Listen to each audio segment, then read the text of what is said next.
Group D के student के लिए सबसे ज़्यादा जो क्वेश्चन होता है या जो क्वेश्चन करते हैं, सर रिजल्ट कब तक आ जाएगा और फिजिकल की तैयारी करें अथवा नहीं करें। तो मेरा ये कहना है कि जैसा सभी को पता है कि जिस तरीके से अभी रेलवे एकदम फास्ट हो चुकी है, सुपर फास्ट हो चुकी है, और एनटीपीसी का कैलेंडर तक आपको दे दी कि कब कब रिजल्ट किस किस चीज़ का देगी, कैसे कब तक ज्वाइन कराएगी, सारी बातें क्लियर कर दी। उसी तरीके से ग्रुप डी का भी बताया जा रहा है कि आपका ये एग्ज़ाम जो इसका रिजल्ट जो है 1 सप्ताह के अंदर में कभी भी आपका दे सकता है।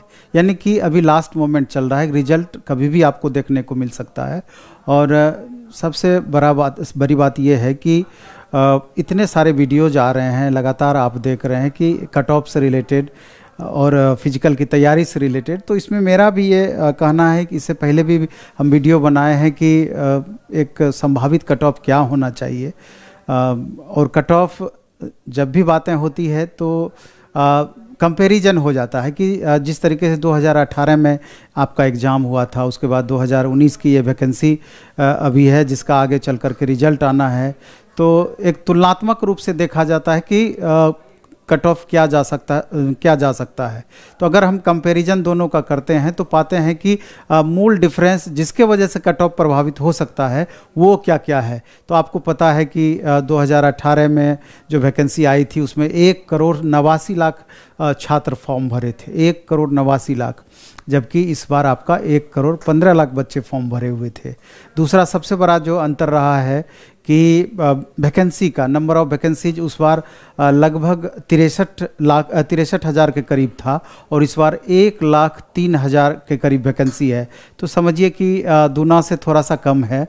और तीसरा सबसे बड़ा कारण है कि जो क्वेश्चन का जो लेवल पिछले बार था और इस बार का जो लेवल क्वेश्चन का रहा है तो उसमें क्या अंतर रहा है। तो उस बार जो क्वेश्चन था आपका इजी टू मॉडरेट था, क्वेश्चन बनिस्पत इस बार के आसान था, जबकि इस बार जो क्वेश्चन 2019 में का जो एग्ज़ाम आपका हुआ है उसमें मॉडरेट टू हाई रहा। आपका मैथ रीजनिंग मिला जुला करके एवरेज रहा, लेकिन साइंस सबसे ज़्यादा परेशान किया। तो इसको लेकर के देखा गया है कि स्टूडेंट जो अटेम्प्ट लेना चाहिए उनका अटेम्प्ट भी प्रभावित हुआ है, और बाद में जब मार्क्स जारी किया गया तो मार्क्स भी प्रभावित हुआ है। इसके बाद देखा जाए तो अटेंडेंस भी एक महत्वपूर्ण इसमें कारण रहा है। अभी आप देखेंगे जब आरटीआई बच्चे लगा रहे हैं तो उसमें अटेंडेंस हम पाते हैं कि कहीं 32%, 35%, 40%, एवरेज यही 30 से 45% के बीच में घूम रहा है कई सारे बोर्ड में, और कई सारे बोर्ड में इससे थोड़ा सा ज़्यादा आपका अटेंडेंस हो सकता है। तो और एक और महत्वपूर्ण कारण जो है जो सबसे ज़्यादा प्रभावित करेगा आपके कट ऑफ को, वो है कि पिछले बार आपका नॉर्मलाइजेशन था, इस बार परसेंटाइल सिस्टम था। जैसा कि आपको पता है कि नॉर्मलाइजेशन सिस्टम में कट ऑफ जो है कितना ज़्यादा, नॉर्मलाइजेशन में कितना ज़्यादा मार्क्स बढ़ता है, आपका 5 से लेकर के 15 मार्क्स 18 मार्क्स तक बढ़ता है, जबकि आपका नॉर्मलाइजेशन में इसका एक लिमिट हो जाएगा। तो इन सारे कारणों को जब आपस में मिलाएंगे तब आपको पता चलेगा कि ओवरऑल बहुत बड़ा अंतर कट ऑफ में हो सकता है। और जिस तरीके से आप देख रहे हैं कि कितने अलग अलग आरआरसी के जोन हैं, सब जोन में नंबर ऑफ वैकेंसीज अलग है, नंबर ऑफ स्टूडेंट फॉर्म भरने वालों की संख्या अलग अलग है। तो उस हिसाब से अगर आप देखेंगे तो बहुत ज़्यादा उतार चढ़ाव संभव है। तो जैसा कि हम पहले से बताते आ रहे हैं कि अगर आप जनरल कैटेगरी में हैं तो 58 से लेकर के 62 के बीच में पीटी का कट ऑफ जा सकता है। हो सकता है कि कई सारे जोन्स में अब जिस तरीके से अटेंडेंस बताया जा रहा है तो उस हिसाब से लगता है कि इससे कम भी आपका कट ऑफ रह सकता है, 55 के आसपास भी कट ऑफ कुछ जोन में आपका जा सकता है। सभी में तो बोलना मुश्किल रहेगा, लेकिन कुछ जोन में जा सकता है। और इसमें भी आप देखेंगे कि कैटेगरी वाइज भी अंतर होता है। अगर आप जनरल कैटेगरी में हैं तो उसके रिस्पेक्ट में आप देखेंगे ईडब्ल्यूएस है या फिर ओबीसी है, एससी है, एसटी है, एक्स सर्विसमैन है, हर जगह अंतर पड़ेगा। अगर कोई स्टूडेंट एससी एसटी कैटेगरी में है तो उनका 50 से कम में भी उनका रिजल्ट आने की संभावना रहेगी। तो जिनका भी जनरल कैटेगरी में 55 से ऊपर है तो वो अपना फिजिकल की तैयारी स्टार्ट कर दें, वो फील्ड जाना स्टार्ट कर दें, क्योंकि अचानक जिस तरीके से रेलवे गति पकड़ा हुआ है, मोशन पकड़ा हुआ है, अगर ये रिजल्ट दे देती है तो बहुत ज़्यादा मेरे ख्याल से समय आपको फिजिकल के लिए नहीं मिल पाएगा। और अभी से अगर फील्ड जाना स्टार्ट करेंगे तो 10 दिन 15 दिन आपको मेंटेन करने में भी लग जाएगा, या सेट करने में भी आपको लग जाएगा, क्योंकि आप जाते हैं देखते हैं कि फील्ड गए तो अगर 2-4 दिन 10 दिन 1 सप्ताह दौड़े तो पता चलेगा किसी का पैर में प्रॉब्लम हो गया, किसी का कहीं फ्रैक्चर हो गया, तो ऐसी परिस्थिति में उनको ज़्यादा प्रॉब्लम होने लगती है। तो आपको सही तरीके से एडजस्टमेंट के लिए भी रेगुलर फील्ड जाना जरूरी है। और रेगुलर अभ्यस्त अगर आप जाकर के फील्ड जाकर के तब तक हो जाते हैं जब तक रिजल्ट आ जाता है, तो उस समय आपको स्पीड पकड़ाने में या जो फिजिकल का आपका क्राइटेरिया है उसको मेंटेन करने में बहुत ज़्यादा दिक्कत मेरे ख्याल से नहीं होगी। और बाय चांस मान लीजिए अगर आप फील्ड जाते ही हैं, खुदा ने खास्ते अगर आपका रिजल्ट मिस कर जाता है, तो हानि इससे क्या है, लॉस इससे आपको क्या होना है? तो कहीं ना कहीं हेल्थ के लिए आपका बेहतर ही है।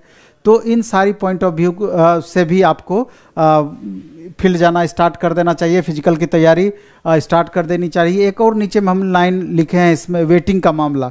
अभी 2 मुख्य मुद्दे हैं जो कि आगे चल कर के थोड़ा सा हमको लगता है कि स्टूडेंट के साथ भी परेशानी क्रिएट करेगी और एक अलग माहौल भी बनेगा इन मुद्दों को लेकर के। ये मुद्दा गरमाएगा भी। एक तो वेटिंग को लेकर के है, जैसा कि कई सारे वीडियोज में हम चर्चा किए कि 6 महीने से साल भर के अंदर में जब आपका फाइनल सिलेक्शन एक बार हो जाएगा, सारे बच्चों को ज्वाइनिंग करा दी जाएगी, सीट पूरा फुल भी कर दिया जाएगा, तो भी 6 महीने से साल भर के अंदर में 30 से 40% सीट मिनिमम खाली होगा। 30 से 40% सीट का मतलब हुआ कि 30 से 40 हज़ार बच्चे एन कैन प्रकार छोड़ेंगे ही। अभी एसएससी जीडी का रिजल्ट आया है और दूसरे एग्जाम्स का रिजल्ट आया है। इसके अलावा देखेंगे बिहार दरोगा का ज्वाइनिंग कराया है। बच्चे तो स्टूडेंट तो फॉर्म भरने वाले के जो यहाँ पर है, जो फॉर्म भरे हैं स्टूडेंट, कई स्टूडेंट इसमें ऐसे हैं कि एनटीपीसी में फाइनल हो जाएगा, दूसरे एग्जाम्स में फाइनल हो जाएगा, और इस एग्ज़ाम को भी वो छोड़ने वाले अभी नहीं हैं क्योंकि उनका ज्वाइनिंग का और फाइनल करने के प्रोसेस में है। तो उन परिस्थिति में आगे चल करके सीट खाली हो जाता है। दूसरे एग्जाम्स में भी इससे ग्रुप डी से अच्छे पोस्ट पे हो जाएगा तो खाली करेंगे। तो वैसी परिस्थिति में अगर वेटिंग नहीं दिया जाएगा तो बहुत ज़्यादा घाटा हो सकता है। और एक इसमें एक और अहम मुद्दा है जो आगे चल करके एक इशू बनने जा रही है कि जो कि जैसे कोरोना में 3 साल लगभग डिस्टर्ब रहा, कोरोना के कारण आपका 3 साल के करीब। तो अब 3 साल में जिन बच्चों का एज लॉस हुआ, एज समाप्त हुआ, तो उनको एक बार नेक्स्ट वैकेंसी में, नेक्स्ट वैकेंसी मतलब अब जैसे रेलवे में एएलपी टेक्नीशियन आने वाला है, आरपीएफ का आने वाला है, इसके अलावा आप देखेंगे जेई सेक्शन इंजीनियर या अन्य पोस्ट का वैकेंसी आने वाला है, तो वहाँ ग्रेस मिलना चाहिए। जिस तरीके से एसएससी जीडी में भी कोरोना के कारण 3 साल एज का रिलैक्सेशन दिया गया, यानी कि 3 साल एज बढ़ा दिया गया है, तो रेलवे भी ये बात कन्फर्म कर दे। ये नहीं कि वैकेंसी आएगी तो उस समय हम करेंगे। अगर आप पहले से कंफर्म कर देते हैं, अगर रेलवे पहले से कंफर्म कर देती है, तो जिन स्टूडेंट का एज समाप्त हो गया है वो दोबारा से तैयारी में लग जाएंगे।